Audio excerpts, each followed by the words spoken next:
विक्रोळीतील एकता मित्र मंडळ याने पालखी आगमनाचे स्वागत करत भंडाऱ्याचे आयोजन करण्यात आले। या भंडाऱ्यास हजारोच्या संख्येत भाविक भंडाऱ्याचा लाभ घेत होते।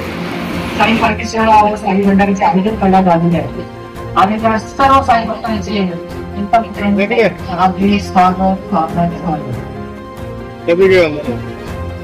मात्र साहेब आजचा कार्यक्रम कसा आहे आणि हे किती वर्षापासून चालले याची थोडक्यात माहिती द्या। 1949 पासून कार्यक्रम चालू झालेला आहे। आजचा कार्यक्रम हा 35वा कार्यक्रम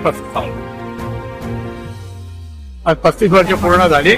35वा कार्यक्रम चालू आहे आणि या जरा उपस्थिती जरा कमी आहे, नाहीतर एवढ्या वर्षामध्ये उपस्थिती जास्त होती। या वर्षात जरा उपस्थिती कमी आणि पालखीचं टायमिंग 12:30 होतं, थोडं 1 तास लेट झालं, त्याच्यामुळे जरा पालखी लेट झाली। तेवढे बाकी सर्व ठीक आहे।